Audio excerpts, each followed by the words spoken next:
하나님의 말씀은 열왕기하, 구약성경 열왕기하 13장 14절부터 19절까지를 교독하시겠습니다. 엘리사가 죽을 병이 들매 이스라엘 왕 요아스가 저에게로 내려가서 그 얼굴에 눈물을 흘리며 가로되 내 아버지여 내 아버지여 이스라엘의 병거와 마병이여 하매 엘리사가 저에게 이르되 활과 살들을 취하소서 활과 살들을 취하매 또 이스라엘 왕에게 이르되 왕의 손으로 활을 잡으소서 곧 손으로 잡음에 엘리사가 자기 손으로 왕의 손을 안찰하고 가로되 동편창을 여소서 곧 열매 엘리사가 가로되 쏘소서 곧 쏘매 엘리야가 가로되 이는 여호와의 구원의 살 곧 아람에 대한 구원의 살이니 왕이 아람 사람을 진멸하도록 아말렉에서 치리이다. 또 가로되 살들을 취하소서 곧 취하매 엘리사가 또 이스라엘 왕에게 이르되 땅을 치소서 이에 세 번 치고 그친지라. 하나님의 사람이 노하여 가로되 왕이 5, 6번을 칠 것이니이다. 그리하였다면 왕이 아람을 진멸하도록 쳤으리이다. 그런즉 이제는 왕이 아람 사람을 치리이다 하니라. 하나님을 섬기는 사람들이 가장 먼저 알아야 할 것은 하나님의 성품입니다. 그분이 누구신가? 그분이 어떤 분인가? 그분이 무엇을 원하시는가? 무엇을 기뻐하시는가?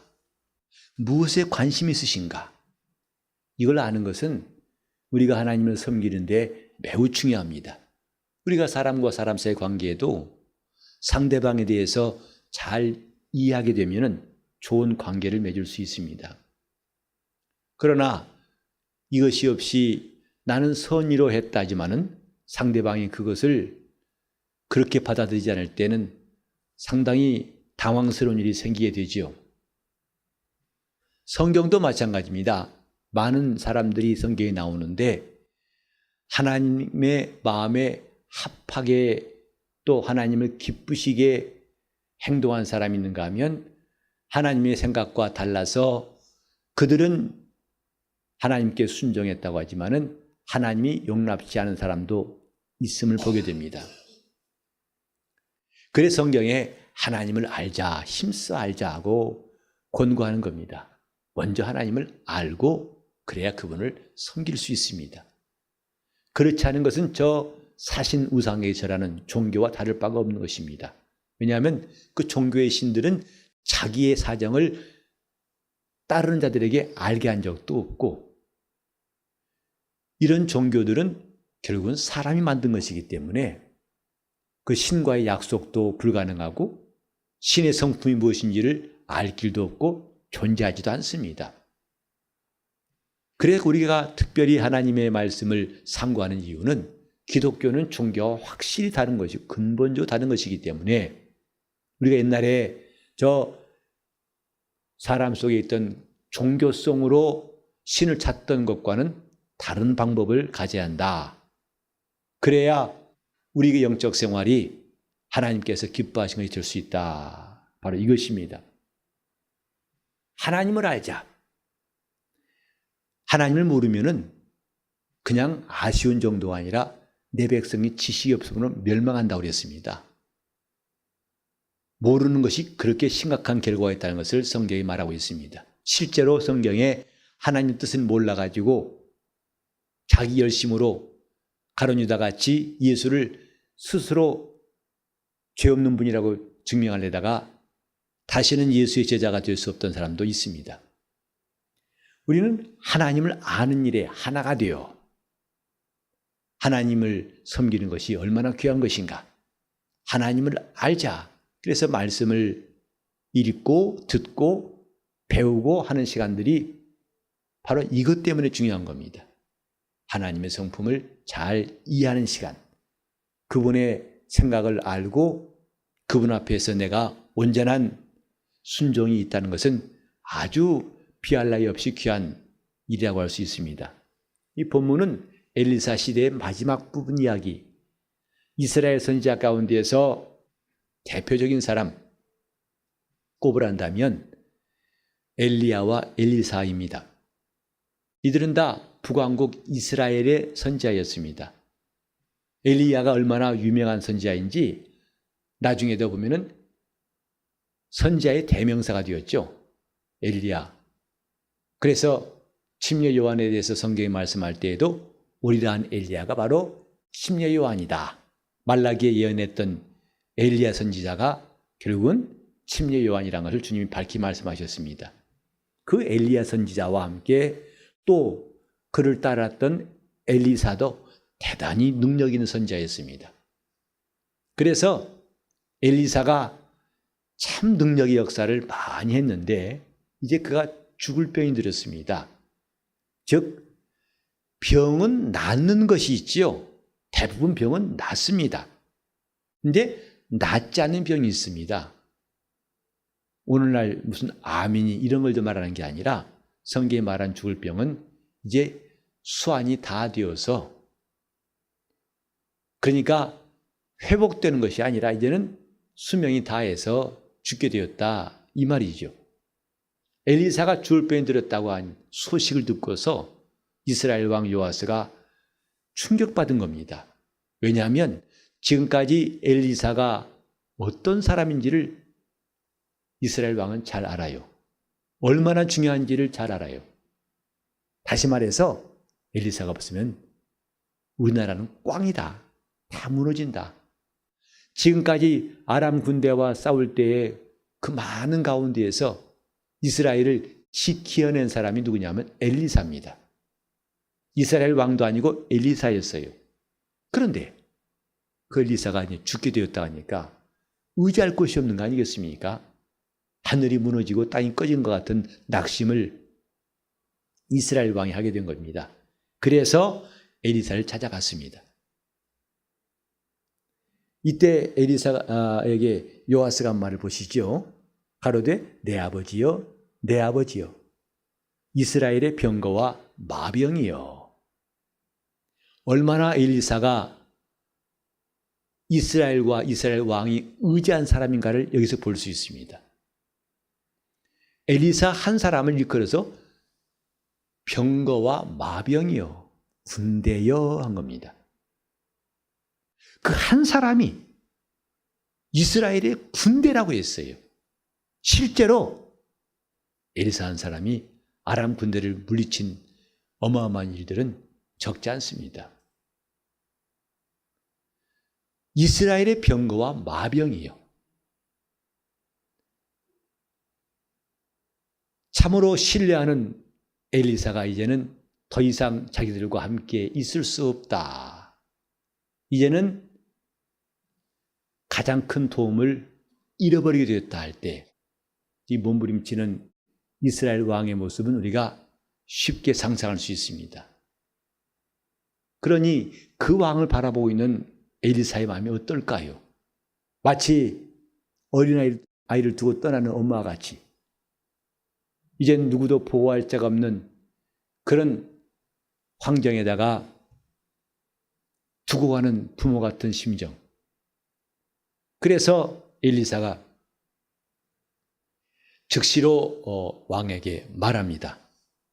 15절에 나와 있죠. 엘리사가 저에게 이르되 활과 살들을 취하소서.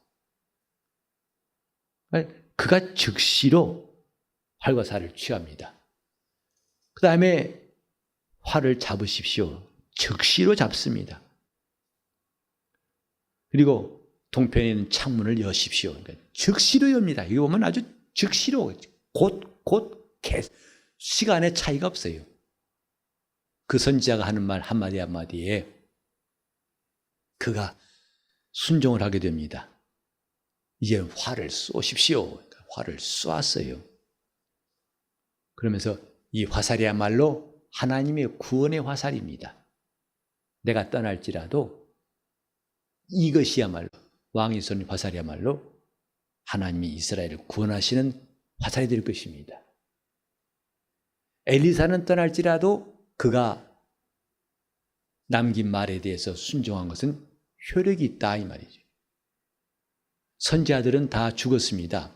그러나 그들이 한 말은 하나님이 그들을 통해 주신 말씀은 똑같이 이루어지고 또 계속 이루어지는 거 우리는 잘 알고 있지요. 그래서 성경에도 천지는 없어질지라도 내 말은 없어지지 않느니라.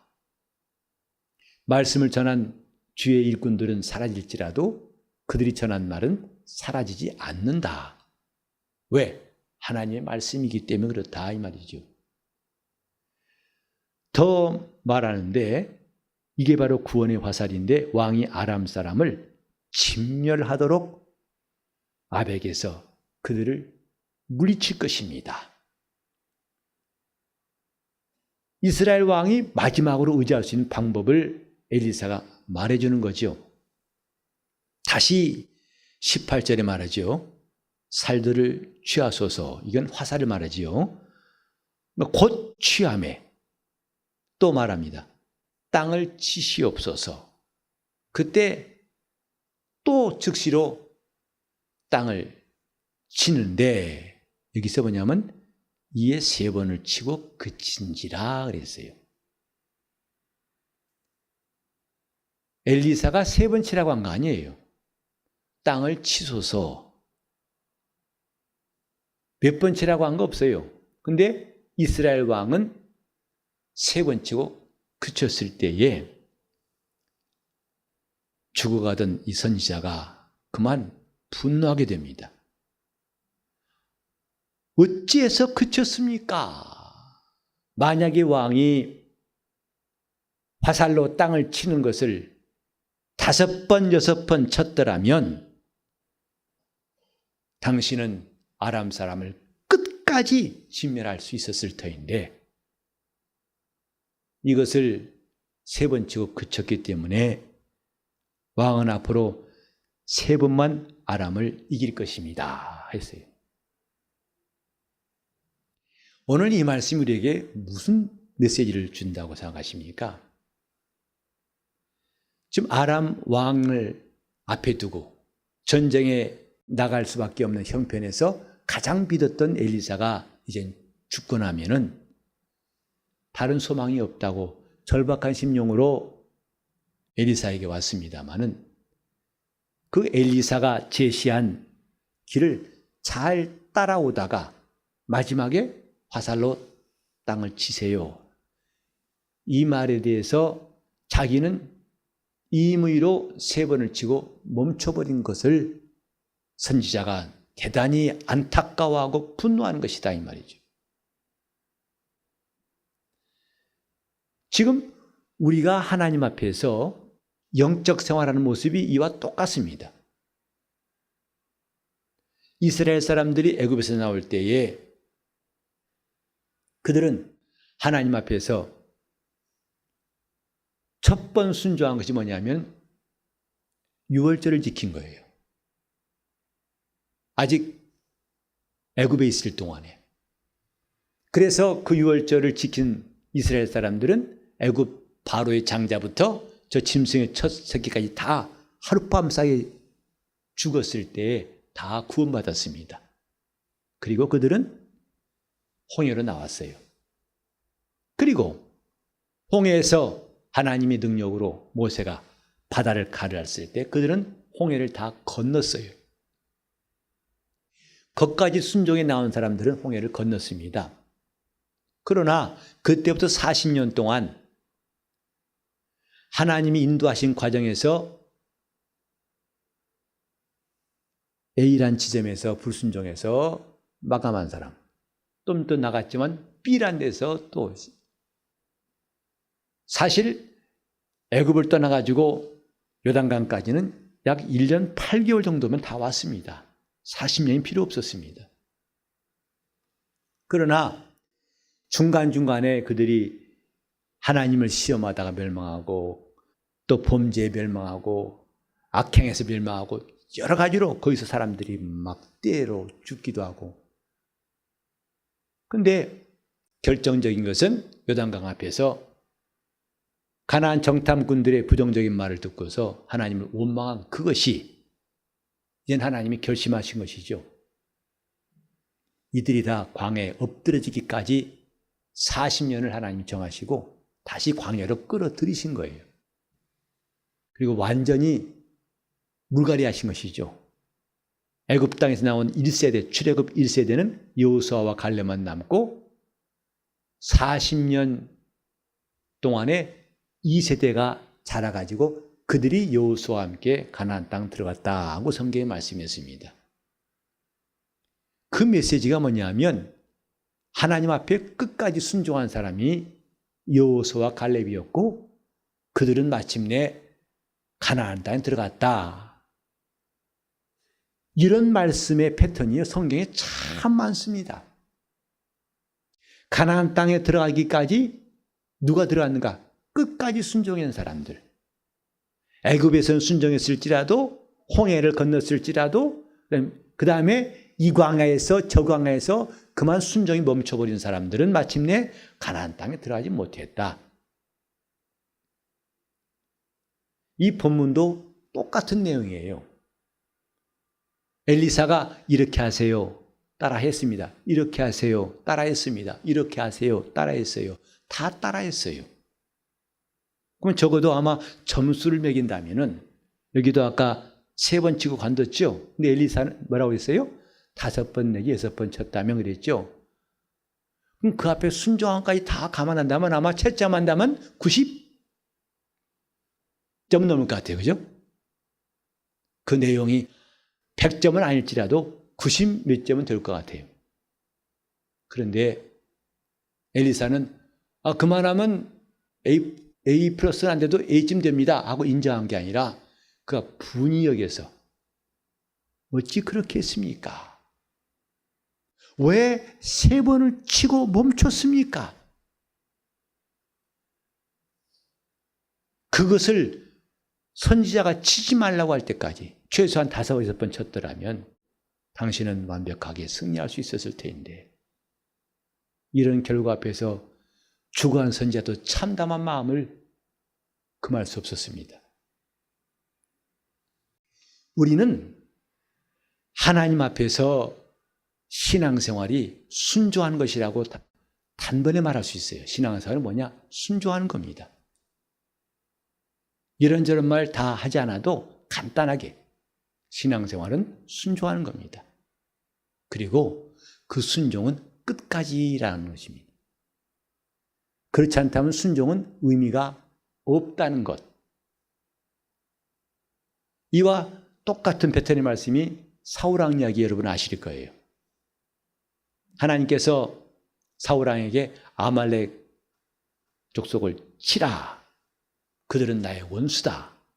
곧 하나님을 대적한 민족 이스라엘을 출애굽한 이스라엘을 돕지 않고 그들을 학대하고 괴롭게 했기 때문에 그건 하나님이 원수 갚겠다고 사울왕에게 명하신 거죠. 그래서 하나님 말씀은 뭐냐면 다 죽이라 했어요. 진멸하라. 아무도 남기지 말고 다 죽여라. 심지어는 뭐까지? 가축까지 다 죽여라 했어요. 그런데 사울은 거의 다 죽였어요. 그리고 딱 한 사람, 아각 왕이라고 아말렉 왕 한 사람은 남겨놨습니다. 그리고 가축들 가운데에서 튼튼한, 튼실한 것들은 남겨뒀습니다. 아까워서. 나중에 사무엘 선지자가 진중에 와서 왜 군인들이 있어야 할 곳에 양들의 울음소리가 들리고 이게 무슨 소리입니까? 그때 사울이 변명하는 것이 그저 아말렉 사람들 것인데 하다 보니까 아까워서 하나님 앞에 제사하려고 백성들과 함께 상의해서 남겨뒀습니다. 그때의 사무엘 선지자가 유명한 말이 있죠. 사무엘상 15장 22절에 순종이 제사보다 낫고 하나님 말씀을 듣는 것이 수양의 기름보다 낫습니다. 이 거역한 것은 사신 우상에게 자라는 것과 똑같습니다. 왕은 지금 하나님 앞에 거역한 것입니다 하고 추상같이 그를 꾸짖었어요. 왕이 90% 이상 순종했다고 하지 않고 당신은 거역한 것이고 또 마음이 완고한 것이라 이런 우상 숭배라고 아주 신랄하게 그를 꾸짖었고 그 다음에 슬픈 하나님의 뜻을 전합니다. 당신이 하나님 말씀을 버렸기 때문에 하나님도 당신을 버려서 이스라엘 왕 되지 못하게 했습니다. 그것이 사실은 하나님의 마지막 선고였어요. 우리는 부분적인 순종도 하나님이 받으실 거라 생각합니다. 그것이 착각이에요. 저도 인간적으로는 사울의 입장을 이해할 만도 합니다만은 그러나 분명히 기록된 말씀은 그랬습니다. 어디까지 웬만큼 순종한 것도 봐주시겠지. 그건 우리 생각이에요. 하나님 말씀은 그 순종은 완성되어야 순종이지 불완전한 순종은 순종이 아니다. 예수께서도 이 땅에 오실 때 그는 하나님의 근본 본체이시지만은 동등됨을 취할 것을 여기지 아니하시고 자기를 비워 종의 형체를 가져서 사람의 모양으로 나타나셨고 그가 십자가에 죽으심에 죽기까지 복종하심이라. 우리는 지금 하나님의 능력을 사모하고 응답을 사모하고 그 은혜를 사모하고 그분의 인도하심을 사모합니다. 정말 이 모든 것들을 가능케 한 것은 우리가 가진 믿음의 순종입니다. 근데 그 순종의 본질이 뭐냐면 끝까지예요.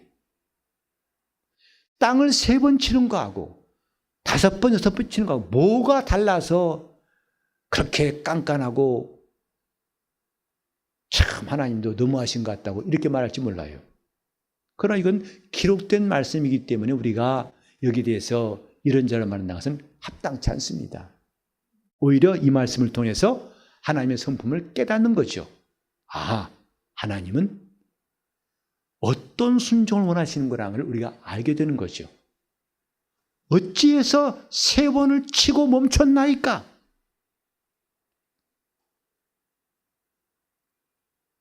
제가 전에 들었던 우스꽝스러운 이야기 하나 있어요. 이게 진실인지는 모르겠는데 하여튼 제가 들은 에피소드니까 들어보세요.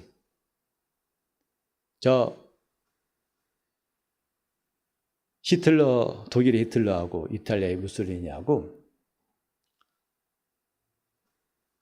다 독재자인데 그들이 연합해가지고 전쟁 일으킨 게 있었죠. 근데 전세를 보니까 독일군은 아프리카에서 승리하고 유럽에서 승리하고 사방에 승리를 해요. 승승장구합니다. 거기 보면 이태리 군대들은 승리한 것보다는 패배가 더 많아요. 그래서 둘이 만났답니다. 무솔리니하고 히틀러가 만나가지고 이제 무솔리니가 물어봤다는 거죠. 총통각하 어떻게 해서요? 독일군은 승승장구하십니까? 그랬더니 히틀러가 하는 말이 이래서 이렇게 한 게 아니라 아무 말도 없이 딱 치면서 부관, 그러니까 하이 히틀러 했겠죠? 앞으로 저기서 또박또박 걸어들합니다. 근데 좀 있다가 이 발소리가 안 들리더래요. 죽었어요.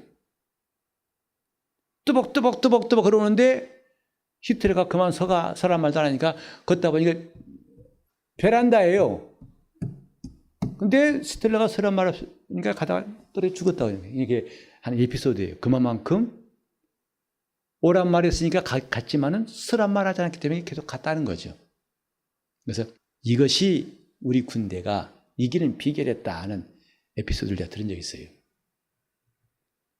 신앙은 주님이 싫어하실 때까지 가는 거고 내 뜻 이상으로 순종하는 것이 진짜 순종입니다.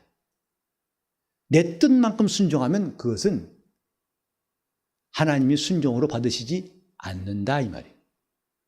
성경에도 내가 마음을 다하고 뜻을 다하여 왜 하나님을 사랑하되 뜻을 다하여 사랑하라 하셨을까?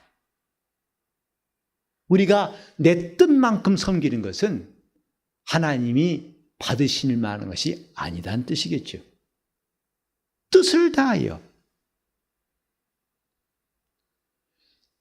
내 뜻 안에 사는 것은 내 의지예요.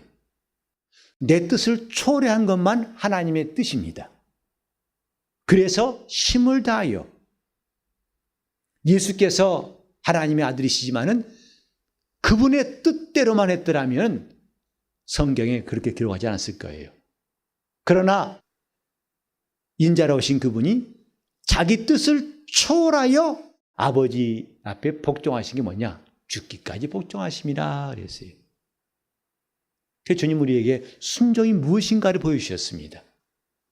그것은 내가 이만큼 하면 됐겠지, 내 뜻 안에서 순종이 아니라 그 뜻을 초월할 수 있는 순종, 내 뜻 이상의 순종이 될 때에 그것이 비로소 하나님이 원하시는 순종이다.